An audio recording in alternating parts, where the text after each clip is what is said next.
Hello les amis investisseurs minimalistes, j'espère que vous avez la super forme. Aujourd'hui, on va parler des cadeaux qu'on offre pendant les fêtes et de toute cette folie qu'il y a autour des différentes fêtes, que ce soit la Toussaint, Halloween, Noël, le Saint-Nicolas. On en a encore d'autres, on a aussi la Saint-Valentin, Pâques, les départs en vacances, les départs en retraite, les anniversaires. Avec tout ça, finalement, on est vite, comment dire, on est inondé d'obligations financières, c'est-à-dire à chaque fois acheter des cadeaux. Donc, le but de cette vidéo, c'est pas de dire que d'acheter des cadeaux, c'est une mauvaise chose ou que les personnes qui achètent des cadeaux pour leurs proches sont des abrutis. Le but, c'est de comprendre un peu le mécanisme qu'il y a derrière, de vous inviter à réfléchir et aussi de voir comment on peut faire pour optimiser au maximum comment dire, l'achat des cadeaux ou est-ce qu'on ne pourrait pas faire autrement? Et le constat que j'ai eu sur toutes ces fêtes, c'est que ce sont des fêtes qui ont été créées par les industriels. Je pense que ça a été volontairement créé par des personnes d'influence qui ont des intérêts financiers derrière. J'en ai pris conscience quand je me suis rendu compte que j'achetais des cadeaux quasiment tous les mois. Par exemple en septembre, c'était l'anniversaire, je sais pas, d'un pote. Hop, j'allais par exemple acheter un jeu vidéo à Micromania. Alors, j'en ai pris conscience assez rapidement. C'est pour ça que j'allais acheter des jeux vidéo encore. Je devais avoir 15-16 ans. Ensuite, il y avait l'anniversaire de mon frère plus tard. Eh bien, je lui ai acheté une coque de téléphone, encore 30-40 euros. Et comme ça, si tu t'écoutes et si à chaque fois tu réponds à l'appel du cadeau, tu ne t'arrêtes plus en fait. Tu achètes des cadeaux à chaque fois. À chaque occasion, tu vas acheter. Et ça représente un gros budget quand même parce que si on prend la simple hypothèse que tu n'offres des cadeaux qu'à ta copine, eh bien tu vas lui offrir un cadeau à Halloween pour fêter le jour des morts. Imaginons que tu lui offres du make-up 40 euros. Tu vas lui offrir un cadeau pour Noël parce que tu sais, hein, les fêtes de Noël, il faut les passer ensemble. Tu vas lui acheter un sac à main peut-être, 100 balles, donc ça fait 140 euros. Ensuite, tu as la Saint-Valentin. Cette fête, je la déteste, je la comprends pas, j'ai jamais compris. Et c'est plus une fête de fragile pour moi qu'une vraie fête pour célébrer l'amour. Donc pareil, tu vas dépenser, peut-être pas que tu vas dépenser en matériel, mais tu vas le dépenser en restaurant, dans des roses, dans des conneries comme ça. Donc 100 euros également, ça fait 240 balles déjà de cadeaux. Ensuite, il peut y avoir Pâques. Et Pâques, si elle aime bien le chocolat, ou que toi aussi tu aimes bien le chocolat, ça peut aller dans les deux sens, hein. Tu vas acheter du chocolat, tu vas lui acheter peut-être un médaillon que tu as trouvé à Histoire d'Or, médaillons d'ailleurs qui sont vraiment pourraves. J'en avais acheté une fois, j'avais acheté une bague, je sais plus quoi, pour une gonzesse et ça avait duré peut-être un mois. Et tu vas acheter cette bague, ça va te coûter 100 balles et tu es presque à 400 euros de dépenses. Ah, il suffit qu'il y ait son anniversaire en juillet et en août, tu lui payes un petit week-end à Dubaï, 400 euros, et boum, tu as dépensé 800 euros juste pour une personne. Et je ne compte pas les personnes de ton entourage, les personnes, voilà, ta mère, ton père, ton grand-père, voilà. Si à chaque fois que tu offres un cadeau, tu es constamment en train de dépenser. Alors on va maintenant recenser les bonnes pratiques en termes d'achat de cadeaux, parce que le but, c'est pas non plus de dire je n'achète rien à personne. Moi-même, j'aime recevoir des cadeaux. D'ailleurs, ce suite-là, on me l'a offert. Le micro que j'ai, on me l'a offert aussi. Mais je ne suis pas de ceux qui sont extrêmes en fait. Je pense qu'il y a un juste milieu à avoir. Je pense qu'il faut réfléchir avant d'acheter un cadeau. Et pour moi, la première bonne pratique, c'est d'acheter des cadeaux qui ont du sens. La plupart des gens, quand ils ont un anniversaire, je sais pas, quand leurs proches ont quelque chose à fêter, ils achètent quelque chose aléatoirement. Imaginons que ton pote Philippe ou Benoît, bah, il est son anniversaire, et bien la plupart des gens, qu'est-ce qu'ils lui achètent? Une plancha, des fourchettes, des porte-serviettes, un porte-bouteille de vin. Mais on est rarement en fait dans le meaning, on est rarement dans la vraie symbolisation. On achète un cadeau parce qu'il faut acheter un cadeau, il faut ramener un truc, comme ça la personne peut toucher, elle a reçu quelque chose, elle a son emballage cadeau, mais ça ne correspond pas du tout à ce qu'elle aime en fait. Imaginons que Philippe, il soit fan de VTT. Bon, peut-être que je vais réfléchir et je vais dire, ouais, peut-être que je peux lui acheter un maillot du Tour de France. Peut-être que je peux lui acheter une gourde personnalisée, un truc comme ça. Mais au moins des choses qui ont du sens. De la même manière, si ta copine, elle aime cuisiner, qu'elle aime la nourriture libanaise orientale, achète-lui un livre de cuisine ou bien peut-être un atelier sur ce sujet. Moi, pour vous dire, je commence à me former dans le café parce que j'adore ça. Je suis un gros consommateur. Je suis un gros consommateur de café et je dis, je vais faire un atelier espresso, pardon. Je vais apprendre à faire des espressos. Bon, c'est moi qui me le paye, mais c'est aussi une forme de cadeau. Donc, toujours avoir une certain meaning, une raison de l'acheter, il faut que ça plaise à la personne. Deuxième bonne pratique en termes d'achat de cadeaux, c'est fondamental, il faut vraiment bien écouter. Parce que chez certaines personnes, c'est pas encore rentré. Ça rentre par une oreille, ça ressort de l'autre et ça fait le tour de la pièce et ça revient jamais. Mais c'est ne pas prendre de crédit à la consommation. Le crédit à la consommation, on en a déjà parlé, c'est un frein pour les investissements. C'est des oursins en fait que tu vas te mettre dans les poches. C'est des oursins que tu vas mettre dans ton portefeuille. Si par exemple tu dois acheter un cadeau à 500 €, qui est quand même un gros cadeau, il faut avoir les moyens pour acheter ça, et que tu prends un crédit à la consommation, ça va engendrer un tas d'effets négatifs, dont l'impossibilité d'éventuellement acheter de l'immobilier, l'impossibilité d'acheter des actions parce qu'à chaque fois, tous les mois, tu vas devoir rembourser ton prêt. Et si tu as accumulé plusieurs prêts, bah, tu t'en sors pas en fait, tu t'en sors pas.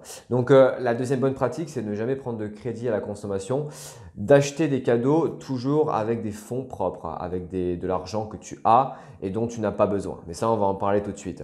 Et ça m'a fait tilt parce que juste avant, j'étais à Super U. Et c'est bientôt les fêtes, c'est bientôt Noël, c'est pour ça que je tourne cette vidéo. Il y avait une personne qui demandait une carte prépayée, une carte de prêt. En gros, ils font des prêts, Super U, les grandes surfaces font des prêts parce qu'ils devaient acheter des boîtes de chocolat et des jouets pour ses enfants. Et je l'entendais, oui, j'ai besoin de 500 €, 600 €, il me semble, un truc comme ça pour acheter des jouets pour ses enfants. Et en soi, c'est honorable, hein, il essaye de faire plaisir à ses enfants, je comprends tout à fait, voilà, ils seront contents. Même moi, si j'avais des enfants, et même vous, si vous avez des enfants, on n'a qu'une seule envie, c'est leur faire plaisir. Mais à un moment, non. À un moment, si tu n'as pas la thune, tu ne vas pas faire de crédit à la consommation pour tes enfants. Offre-leur des clémentines, offre-leur des madeleines, offre-leur des radis, je ne sais pas, des radis dans un paquet cadeau, mais ne t'endette surtout pas pour acheter des cadeaux, par pitié. Troisième chose, c'est toujours de garder à la tête, garder à l'esprit que tant que tu n'as pas les investissements qui couvrent tes dépenses, qui couvrent les cadeaux, ça ne sert à rien d'abuser sur l'achat de cadeaux. Moi, ce que je fais, c'est que je vous montrerai après, mais j'ai un fichier Excel où j'ai mes objectifs financiers pour l'année. Donc, je sais exactement combien je dois mettre sur mon PEA. C'est des objectifs que je me suis fixés qui sont assez ambitieux, je vous montrerai après. Je sais combien je dois mettre sur mon compte titre pour espérer avoir plus de revenus complémentaires. Je sais combien je dois mettre pour mon apport immobilier pour l'achat de mon premier appartement locatif. Je sais combien je dois économiser aussi pour ma retraite dans mon assurance vie. Je sais combien je dois mettre dessus. Donc, j'ai tous mes objectifs qui sont fixés. Et ce que je fais, il n'y a pas vraiment de science exacte, hein, mais je regarde le pourcentage d'avancement. Et si par exemple, j'ai mis un objectif de 5 000 € de versement sur mon compte titre, je suis en début d'année et je suis déjà à 2500, eh bien, je vais un peu ease off the gas, je vais un peu lâcher la pédale et je me dis, bon, cet argent-là, peut-être que je vais l'utiliser pour offrir quelque chose à quelqu'un. Mais c'est toujours investissement first pour moi. Pour moi, c'est investissement first. C'est comme quand je suis sur un tournoi de tennis, je joue contre des adversaires qui jouent très bien, des anciens professionnels de temps en temps. Et il y a un pote qui m'appelle pour sortir. Je lui dis non, je ne peux pas sortir. Demain, j'ai match à 8 h, je dois dormir tôt.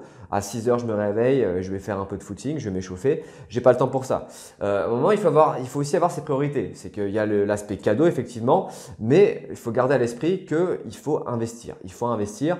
Et une fois que tu auras ce gros panel d'investissement, que tu auras ce parc d'actifs, ça peut être des appartements, ça peut être des actions Total, ça peut être des actions Procter & Gamble, je ne sais pas. Une fois que tu auras un gros matelas financier, que tu auras beaucoup d'actifs, là, tu pourras te servir de ces revenus pour acheter des cadeaux aux autres. Mais en respectant toujours, sans vendre tes actifs bien sûr, mais juste en prenant le cash flow positif et en achetant des cadeaux. Mais ça, comme dit, pour moi, ça prend entre 5 et 10 ans avant que ça soit bien opérationnel, que ça tourne bien. Donc, toujours privilégier les investissements, toujours garder à l'esprit qu'on a des choses à faire avec son argent, qu'on a des meilleures choses à faire. Mais ça ne veut pas dire non plus de ne pas acheter. Et là, on va dire maintenant. Et enfin, la dernière bonne pratique, en termes d'achat de cadeaux, c'est de privilégier le moment. Et c'est quelque chose que je fais de plus en plus. C'est-à-dire que ma compagne a eu son anniversaire il n'y a pas longtemps. Je lui ai pas acheté de trucs matériels, je lui ai pas acheté de bague, je lui ai pas acheté de serre-tête en or, je ne lui ai pas acheté de sac à main. Déjà, elle n'a pas les sacs à main. J'ai de la chance, je ne suis pas tombé sur… voilà. Euh, donc, ce que je me suis dit, eh bien, je vais lui offrir un petit week-end à la montagne. J'ai loué un petit studio. On a pris la voiture, j'ai mis l'essence, je lui ai payé le repas et c'était sympa. On a passé une nuit sympa, c'était cool. Le restaurant était sympa. On a fait un peu de route, du coup, on a regardé le paysage. Et c'est des choses qui sont ancrées dans ta mémoire. Et ça me rappelle aussi un ami qui faisait ça. Lui, à chaque fois qu'il avait un peu d'argent, il n'achetait rien de matériel. Il faisait que des events, que des événements. Et lui, il allait souvent à des cabarets avec ses potes. Il a invité ses potes au cabaret et ils allaient ensemble. Bon, ça fait un peu richou quand tu parles comme ça, mais c'est des super cadeaux, moi, je trouve. Et on parlait avant d'atelier. Si par exemple, ton copain, ta copine, ou plutôt ta copine, parce qu'il n'y a que des hommes sur cette chaîne, eh bien, elle aime, je sais pas, elle aime le café, elle aime la nourriture végétale. Offre-lui un atelier végétal avec un chef de renommée. Ça lui fera super plaisir et ça lui fera plus plaisir si elle est normalement constituée qu'un sac à main. Donc toujours acheter des choses, acheter des moments. Ça peut être acheter un restaurant. Tu réserves un restaurant, tu réserves une table. Tu passes un bon moment, tu parles avec le serveur, tu vois peut-être d'autres gens. Et c'est des moments dont vous allez vous rappeler. Le sac que tu lui as offert il y a 3 ans, le sac Gucci que tu lui as offert, elle s'en rappelle même plus parce que tu lui as offert un autre, tu lui as reoffert un autre après. Pareil pour le rouge à lèvres que tu lui as offert, elle s'en est acheté 100 après. C'est pas des choses qui marquent si tu veux.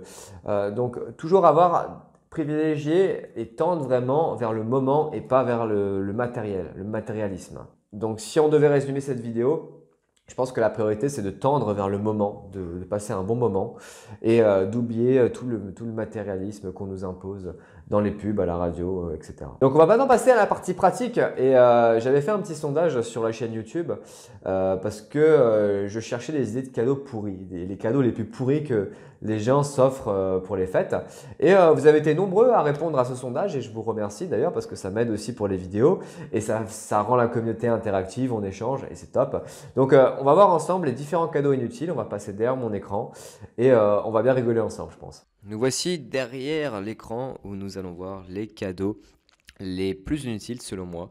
J'ai fait un classement que je vous montrerai à la fin et vous verrez quel cadeau a gagné, lequel a surpassé les autres en termes d'inutilité, en termes de conneries. Après, malheureusement, je pense que ce sont des cadeaux que beaucoup de personnes s'offrent.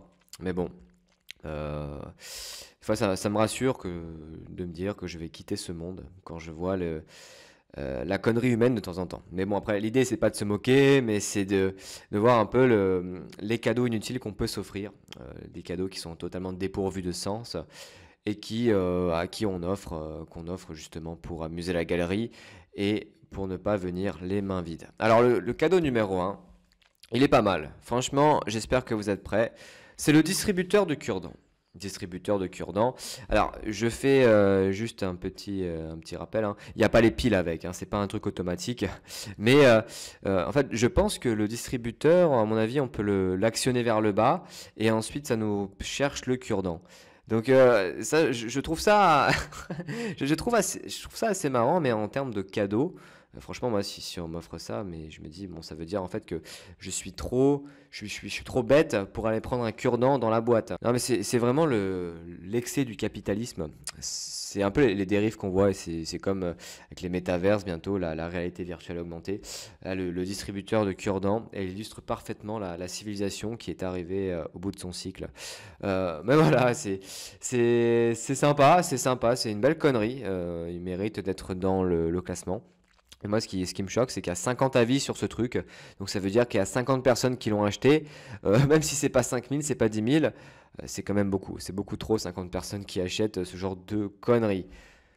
Ensuite, le numéro 2, ça, il est vraiment sympa. Je crois que c'est le papier toilette le plus cher au monde. C'est vrai que quand on va dans les supermarchés, le papier toilette, tu achètes ton pack de 8, de 12, ça te coûte 5 euros. Euh, Là, tu achètes un papier toilette Sudoku.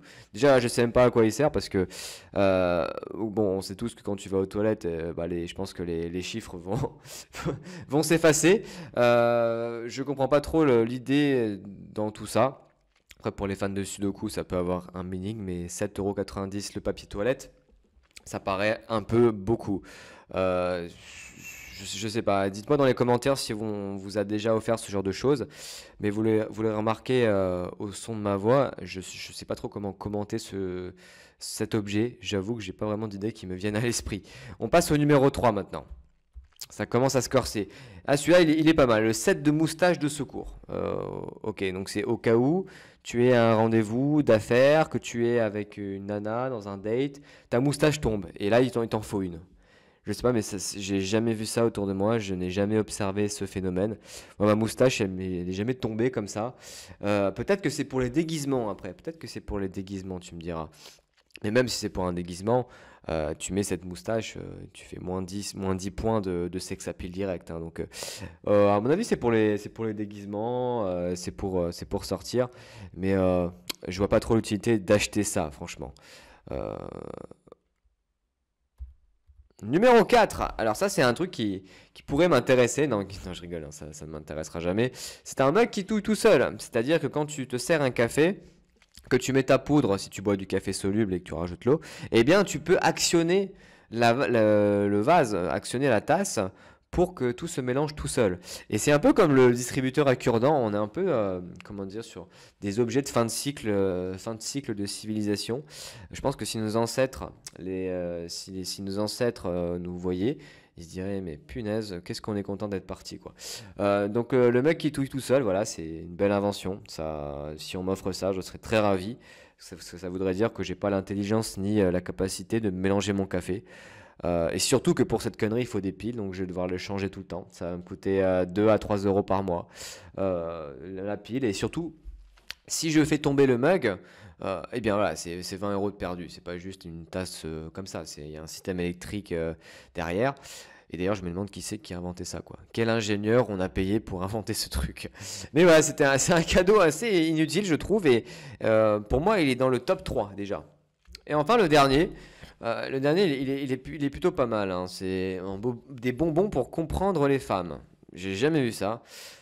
J'avoue que si c'est pris à la rigolade comme ça, si tu offres ça à une personne qui a un peu de mal avec les femmes, ça peut être soit pris à la rigolade, la personne peut rigoler, soit elle peut vraiment être vexée, parce que ce sont des problèmes dont les personnes n'osent pas aborder, elles n'osent pas aborder ce genre de problème.